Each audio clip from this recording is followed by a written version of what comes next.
సుమన్ టీవీలో మీ business promotions కోసం ఈ కింది నెంబర్ను సంప్రదించగలరు.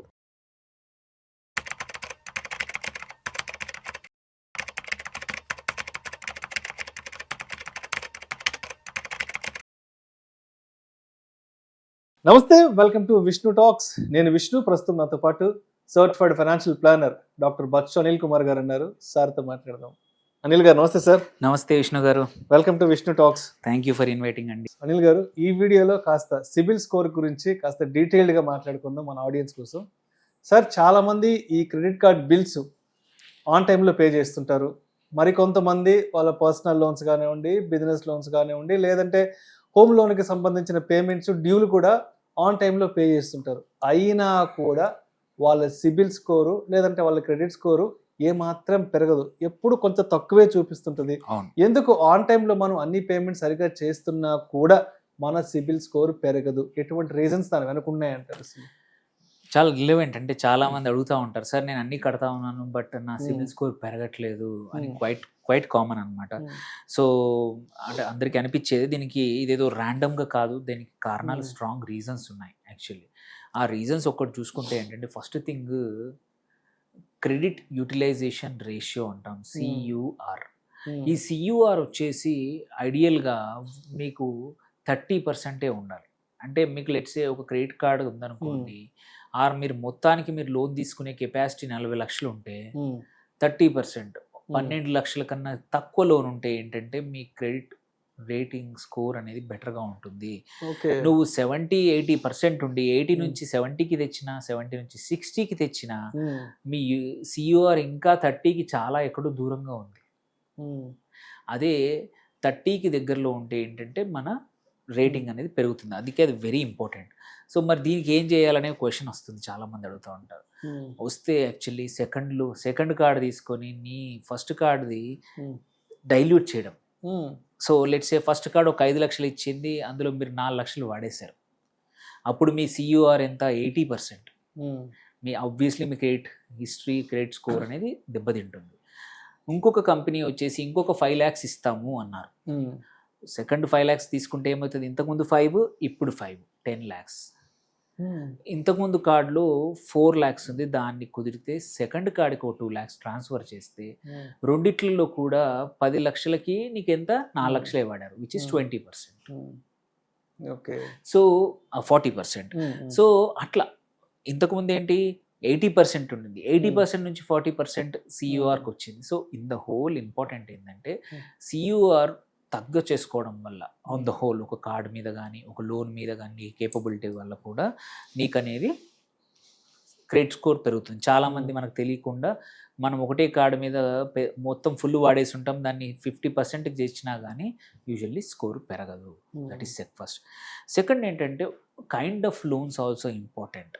పర్సనల్ లోనా, బిజినెస్ లోనా, హోమ్ లోనా, దీన్ని బట్టి నీ యొక్క క్రెడిట్ స్కోర్ పెరుగుతుందా లేదా అనేది తెలుస్తుంది. ఎగ్జాంపుల్, పర్సనల్ లోన్కి నువ్వు తీసుకున్నావు అనుకోండి, నీ దగ్గర ఉన్న వాటిలలో ఆబ్వియస్లీ స్కోర్ తగ్గుతుంది, ఎందుకంటే అన్సెక్యూర్డ్ లోన్.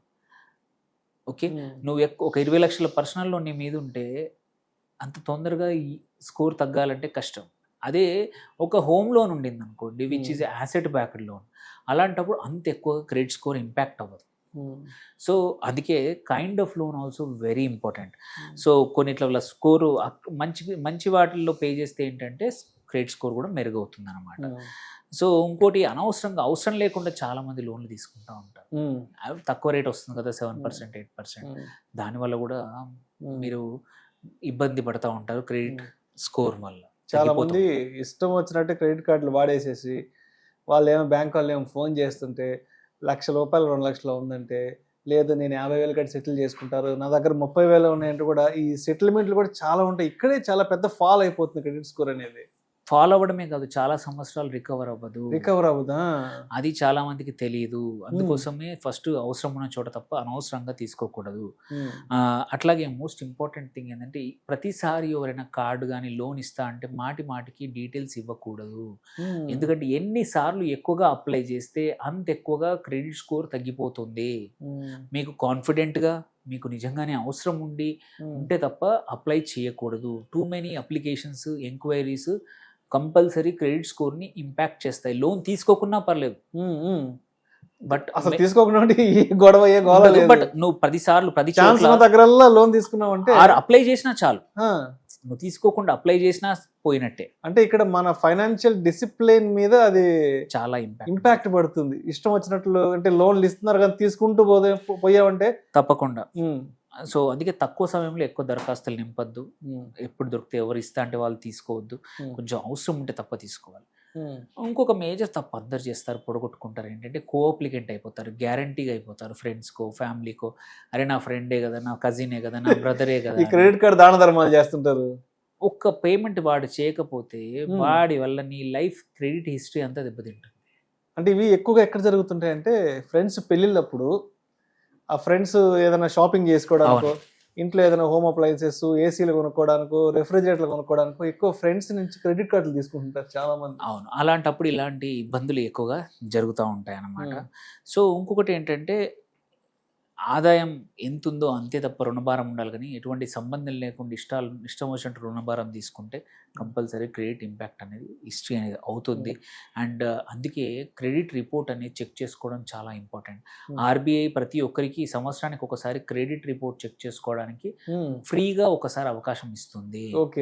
దానిపైన అయితేనే డబ్బులు కట్టాలి. సార్ అది కూడా మాటికి ఎక్కువ సార్లు చెక్ చేసుకుంటే కూడా అక్కడ కూడా కొంత ఇబ్బంది అయ్యే అవకాశం లేదు. రిపోర్ట్ డౌన్లోడ్ చేసుకొని లాగిన్ చేసుకొని ఒకసారి చూసుకుంటే పర్లేదు. మాటికి చేస్తే మాత్రం ఇబ్బంది.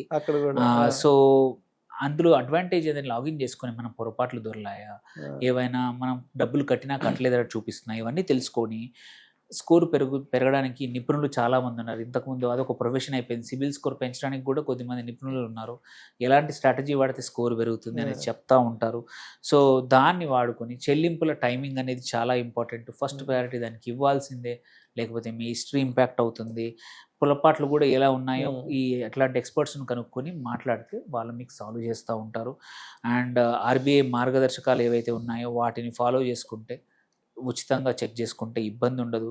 సో అన్నిటికన్నా ఇంపార్టెంట్ స్కోర్ పెరగాలంటే మాత్రం ఆర్థికంగా మంచి క్రమశిక్షణ ఉంటే తప్ప వేరేవే ఉన్న టెంపరీ అతుకులు మాత్రమే. పర్మనెంట్గా సేఫ్టీ, మీ తక్కువ స్కోర్, తక్కువ అంటే ఇబ్బందులు వచ్చి మ్యాక్సిమం స్కోర్ ఉండాలి అంటే మాత్రం క్రమశిక్షణ లేకుంటే అవ్వని పని. సో నిపుణుల సలహాలు తీసుకోవాలి, రెగ్యులర్గా రిపోర్ట్ చూస్తూ ఉండాలి, అప్పుడు ఇబ్బంది లేకుండా ఉంటుంది. అన్నిటికన్నా ఇంపార్టెంట్ సియూఆర్ మంచిగా మేనేజ్ చేయాలి. 30% కన్నా ఎక్కువ పోనీయకుండా చూసుకొని 2-3 కార్డులు తీసుకున్నా షోర్ షార్ట్గా డైవర్సిఫై చేస్తే ఏంటంటే మీకు 50 లక్షల ఎలిజిబిలిటీ ఉన్నా మీరు 12 నుంచి 20 లక్షల కన్నా ఎక్కువగా వెళ్ళకుంటే మీకు ఎటువంటి ఇబ్బంది రాదు. సో మొత్తానికి సిబిల్ స్కోరు లేదంటే క్రెడిట్ స్కోర్ అనేది మన ఫైనాన్షియల్ డిసిప్లిన్, మన యొక్క ఆర్థిక నడవడిక గురించి అండ్ డబ్బు పట్ల మనకున్నటువంటి పర్సెప్షన్ గురించి తెలియచేసే ఒక రిపోర్ట్ కార్డు. మనం స్కూల్లో మనం ఎంత బాగా చదువుతామంటే మార్కులు చూసినట్టు ప్రోగ్రెస్ రిపోర్ట్. లైఫ్లో మనం ఎంత బాగా డబ్బులతో కానీ ఎలా ఫైనాన్షియల్ మేనేజ్మెంట్, పర్సనల్ ఫైనాన్స్ బాగా మేనేజ్ చేస్తున్నామా లేదా అని చెప్పడానికి మార్కులే క్రెడిట్ స్కోర్ అన్నమాట. అందుకే ఈ మధ్య చాలా మంది క్రెడిట్ స్కోర్ ని పట్టుకొని కూడా పిల్లని ఇవ్వట్లేదు, అన్ని కనుక్కుంటున్నారు. అబద్ధాలు చెప్పడానికి లేదు. నువ్వు ఎంత చెప్తే అంత చెప్పేది కాకుండా నువ్వు క్రెడిట్ రిపోర్ట్ డౌన్లోడ్ చేస్తే అంతా నీ చిట్టా అంతా బయటపడుతుంది. నీకు ఎన్ని చోట్ల లోన్లు ఉన్నాయి, ఎన్ని క్రెడిట్ కార్డులు ఉన్నాయి, ఎన్ని టైంకి కడుతున్నావు, టైంకి కట్టట్లేదు, అన్ని కూడా క్లియర్ గా చూసే వాళ్ళకి తెలిసిపోతుంది. అండ్ ఈ మధ్య కొన్ని జాబ్స్ కూడా కొన్ని కంపెనీస్ బ్యాక్గ్రౌండ్ వెరిఫికేషన్ కింద మన సిబిల్ స్కోర్ కూడా చెక్ చేస్తున్నాయంటే ఏంటి అసలు ఈ కుర్రవాడికి ఆర్థిక క్రమశిక్షణ ఎలా ఉంది, ఇతని ఫైనాన్షియల్ బిహేవియర్ ఎలా ఉంది ఏంటనేది కూడా కొంత బ్యాక్గ్రౌండ్ చెక్ చేసుకుంటున్నారు కంపెనీస్ కూడా. అవును, ఎందుకంటే కంపెనీలు కూడా ఒక రిసోర్స్ అంటారు. ఇంతకుముందు ఎంప్లాయీలు అనే దాన్ని బట్టి ఇప్పుడు రిసోర్సెస్ అయిపోయింది. ఆ రిసోర్స్ అనేది ఎఫిషియెంట్ గా డబ్బులు యూజ్ చేసుకుని క్యాపిటల్ యూజ్ చేసుకోవాలి. ఇచ్చిన డబ్బుల్ని జాగ్రత్తగా ఉంచాలంటే వాడికి డబ్బు మీద ఉన్న కంట్రోల్ దృక్పథం అవన్నీ తెలుస్తాయి నీ యొక్క సిబిల్ స్కోర్ వల్ల. సో అందుకోసమే బ్యాంకులు కూడా, అసలు బ్యాంకులే కాదు కంపెనీస్ కూడా ఆ స్కోర్ చూసే నిన్ను హైర్ చేసుకుంటున్నాయి అన్నమాట. సో మొత్తానికి సిబిల్ స్కోర్ అనేది మన బతుకు చిట్టా. ఎస్, మన డబ్బులతో మనం చూసే పనిచేసే పనిలో ఒక చిట్టానే CIBIL score. Thank you sir, thank you so much Anil గారు. థ్యాంక్ యూ అండి.